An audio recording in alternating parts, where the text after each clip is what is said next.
ओम स्थापकाय च धर्मस्य सर्वधर्मस्वरूपिणे अवतारवरिष्ठाय रामकृष्णाय ते नमः।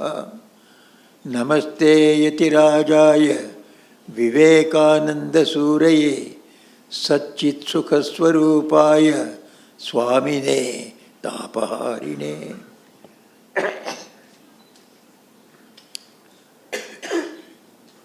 पहले पहल यहाँ के अध्यक्ष, यहाँ के सेक्रेटरी स्वामी जी को अभी तक जिनका भाषण आपने सुना, सर्वलोकानंद जी, उन्होंने मुझे बता दिया अभी किस भाषा में मैं बोलूँ। मेरे मन में एक द्विधाती डायलेमा था, किस भाषा में बोलूँ, हिंदी में बोलूँ या इंग्लिश में बोलूँ। मेरे सेक्रेटरी ने तो इंग्लिश में बोलने के लिए मुझे बताया। उनकी भाषा सुनने के बाद मुझे भी अच्छा हुआ, सोचा हिंदी में बोलना ही अच्छा है, क्योंकि विचार जो स्वामी जी के हैं इतने शक्त हैं, हिंदी भाषा में भी उसको व्यक्त करना ठीक नहीं, मुश्किल है। इंग्लिश में तो हो ही नहीं सकता। इसलिए मैं बहुत छोटा सा भाषण देने वाला हूँ, बहुत ज़्यादा नहीं है, क्योंकि मुझे एक घटना याद आती है। एक भाषणकार ने बहुत लंबा भाषण दे दिया, उसको संदेह हो गया ये सभी को कैसा लगा और कितना देर ये सुन सकते हैं। उनसे सभी को से पूछा, अरे आप लोग और कितना देर मैं बोलूँ बताओ। सब लोगों ने एक कंठ से बताया, आप जितने देर चाहिए बोलिए, 15 मिनट के बाद हम सब चले जाने वाला है। तो ऐसा ना हो, इसलिए मैं बहुत संक्षेप से बात करूँगा। जो कुछ करना है सब कुछ बहुत सुंदर रूप से सर्वलोकानंद जी ने कहा है। इस दिल्ली आश्रम में पहल ये युवा दिवस नेशनल यूथ डे का शुरुआत हुई इसी मंच से। यहाँ इंदिरा गांधी जी आई थी, मैं उसी मीटिंग में था। 1984 में सबसे मैं युवजनों के सभाओं को देखा है। यहाँ मैं भी यहाँ एक युवा ही था। 1956 में इसी आश्रम में मेरा जीवन मिशन का शुरू हुआ, 56 में। तब पंडित नेहरू थे प्राइम मिनिस्टर, उनको 2 बार हमारे आश्रम में वेलकम किया हमने। सो ये बहुत दिनों से ये दिल्ली के आसपास के और युवजनों का सभा में देखने का सौभाग्य मिला है। आज को जैसे सर्वलोकानंद जी ने कहा है, आप सब भी जानते हैं, आज हम विवेकानंद जी के युवजनों के प्रति क्या उपदेश था, तो इसके बारे में सब बोलने वाले हैं। आप सबको अच्छे भाषण सुनने वाले हैं। मैं इतना ही बोलता हूँ कि विवेकानंद जी का सबसे बड़ा उपदेश था, अपने अंदर जो आत्मा है उस पर विश्वास करो, दूसरों के अंदर जो आत्मा है आत्मा पर विश्वास करो।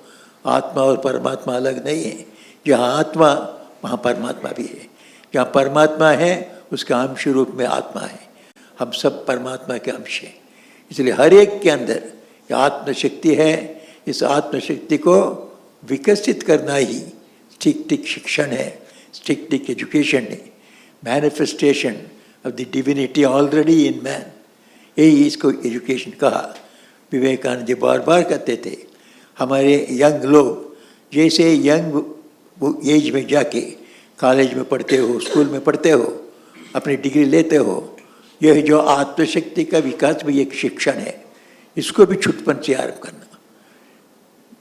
आमतौर पर हम जो सोचते हैं धर्म का आचरण 50 साल के बाद कि 55 साल के बाद रिटायर होने के बाद शुरू करना चाहिए, भूल। विवेकानंद जी ने उसको बताया, पहले जितना छोटे हो उतना अच्छा है। तो ये आत्म विकास का, ये आत्म शक्ति को डेवलप करने का ये विद्या हमें सीखनी चाहिए। हम आत्मा हैं, हम सिर्फ ये शरीर मन नहीं है।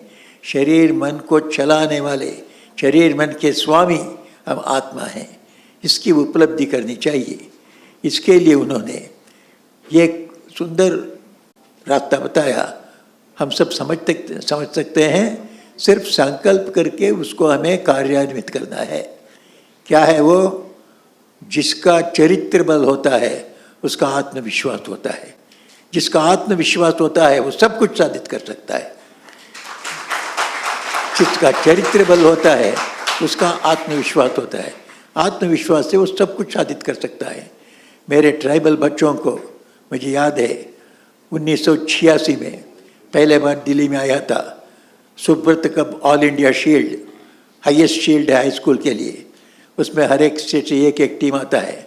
28 टीम की 29 टीम आए थे। उस मेरे ट्राइबल बच्चों का टीम पहले बार में लाया, made an appearance Subroto cup competition के लिए।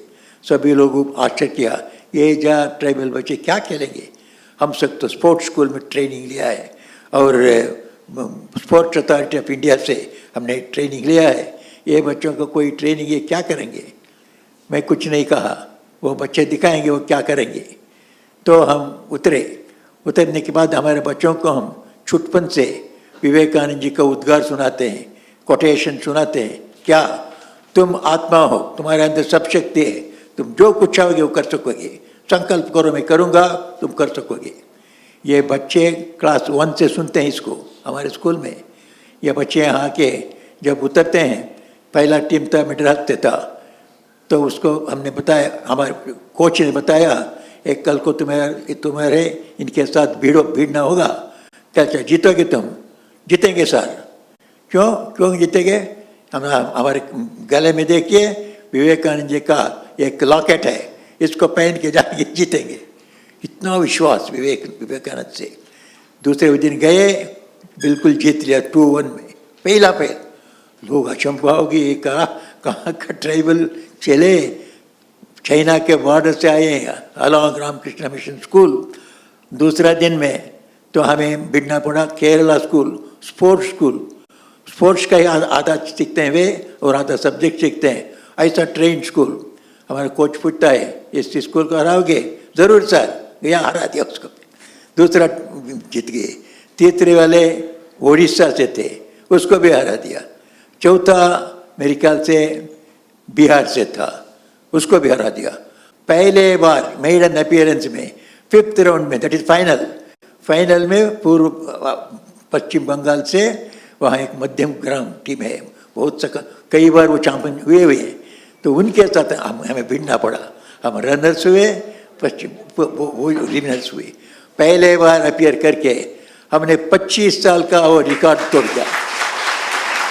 इसका मूल में क्या है? विवेकानंद जी का, उनका आत्मविश्वास। विवेकानंद जी के हम स्टूडेंट्स हैं, हम इसको साबित करेंगे ही करेंगे।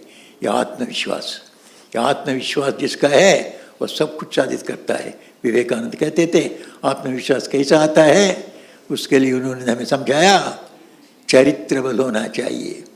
हमारा चरित्र जितना अच्छा होता है उतना हमारा आत्मविश्वास आप ही आता है। चरित्र बल क्या होता है? बहुत सरल है। तुम सच बोल सकोगे, सत्य को पकड़े रह सकोगे, सत्य के लिए सत्य अर्पण कर सकोगे, तब तुम्हारा चरित्र बल है। नंबर 2, हम सबों के अंदर हम अपने ही भाई बहनों को देख सकेंगे, अपने ही माता पिताओं को देख सकेंगे, सारे समाज को हम भगवान का एक संसार, भगवान का एक उनका एक परिवार ऐसा सोच के हम रह सकेंगे, व्यवहार कर सकेंगे। इसको मन की पवित्रता कहते हैं। सब लोगों को देख के पुरुष स्त्री की आंखों से नहीं देखते, वो जो ही देखा वो मेरा भाई, मेरा बहन, मेरे पिता, मेरी बहन, मेरी बड़ी बहन, मेरी माँ, इस दृष्टि से देखना पवित्रता की दृष्टि होनी चाहिए। इसको पवित्रता कहते हैं। मन भी पवित्र होता है, आंखें भी पवित्र होते हैं। ये चरित्र का सबसे बड़ा शक्ति है। इस पवित्रता हमें चाहिए। युवजनों के बीच में आज के इसकी बड़ी आवश्यकता है। लोगों को देखने से ही ये मेरा भाई, ये मेरा छोटा भाई, ये मेरी बहन है, ये छोटी बहन है, ये माँ है, ये बाबा, इससे इस दृष्टि से देखना सीख ले, उनका मन की पवित्रता इसी बढ़ती है, चरित्र बल बढ़ जाता है। तो पहला वाला हुआ सच्चाई, दूसरा वाला हुआ पवित्रता, तीसरे वाला हुआ निस्वार्थ सेवा। सेवा करनी चाहिए, हमारे हाथ में जो है उतने, उसके लिए ढूंढ के कोई बड़े सोशल वर्क कॉलेज में कि संगठन जाने की ज़रूरत नहीं।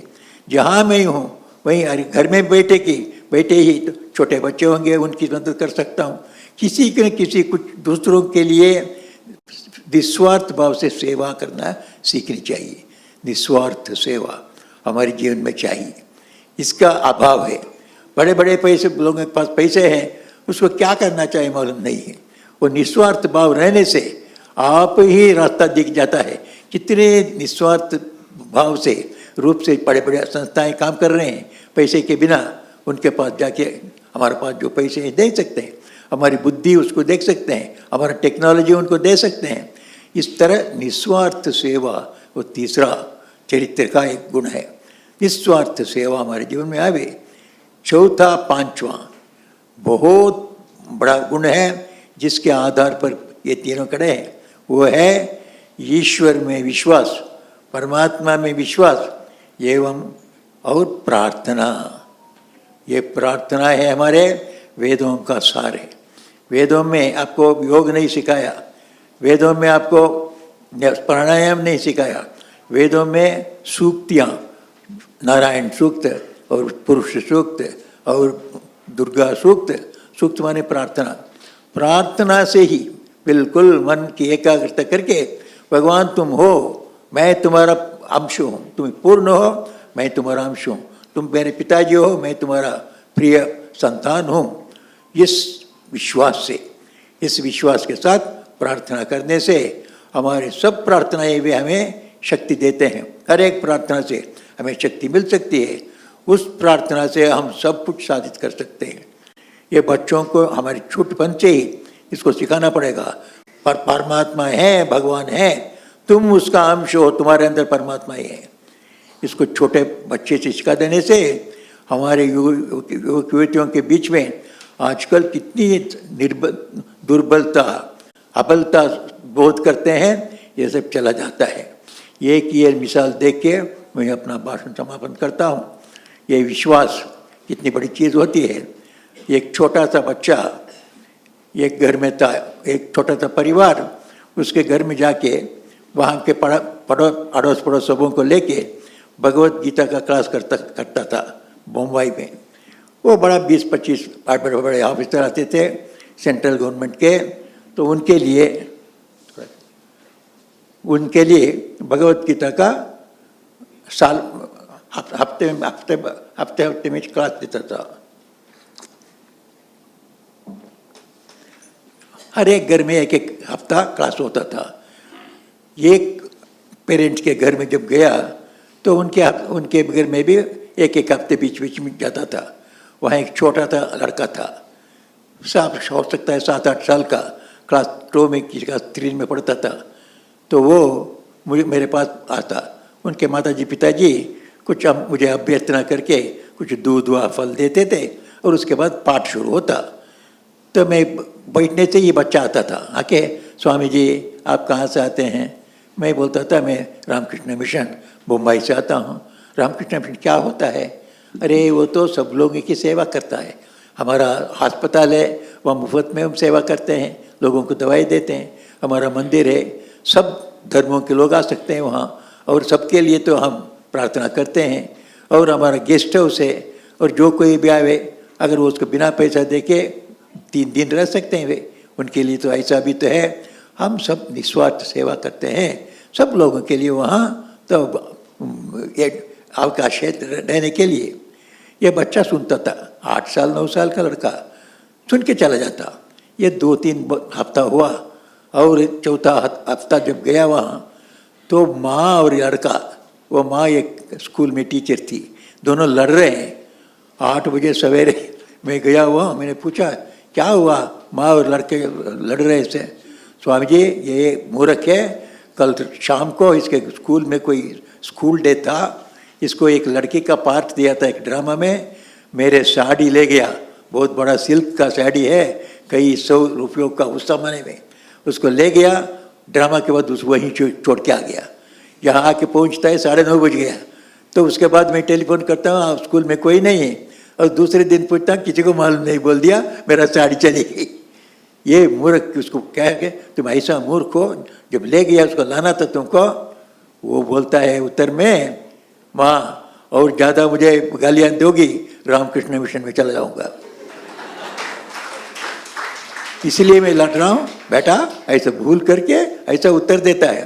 मैंने वो माँ से कहा, इससे अच्छा उत्तर कोई बच्चा आपको नहीं दे सकता, क्योंकि दूसरा कोई बच्चा हो तो 8 साल का बच्चा, माता पिता ही उसका सब कुछ है, तीनों लोग उनका वही है। माता पिता जी रूठ जाएं, वो सोचेगा दुनिया में कुछ नहीं है, वो कहेगा कि मैं आत्महत्या करूं, मैं पानी में गिर जाऊंगा, नहीं तो विद्युत से अपने को टंगा के मार डालूंगा, आत्महत्या करूंगा, यही कह सकता था। ये लड़का वो नहीं किया, रामकृष्ण मिशन में जाऊंगा बोला है। अर्थात ये जानता है माता पिताजी को छोड़ के भी एक शक्ति है मेरे पीछे, वो हमको छोड़ती नहीं है। ये है परमात्मा। परमात्मा में विश्वास आ जाओ, सबको छुटपन से ये विश्वास रखो, तुम्हारी माता जी पिताजी नहीं रह सकेंगे तुम्हारे साथ, समाज नहीं रह सकेगा, फिर परमात्मा हमेशा रहेगा। इसका विश्वास हो जावे, तुम प्रार्थना करोगे और उनसे सभी शक्ति पाओगे, आत्मविश्वास होगा, तुम्हारा चरित्र बल होगा, तुम सब कुछ साधित कर सकोगे। यही हो, परमात्मा आपके सबके ऊपर आशीर्वाद वर्षण करें, यही प्रार्थना करते हुए मेरे 2 शब्दों को विश्राम देता हूँ। जय राम कृष्ण, जय विवेकानंद, जय भारत।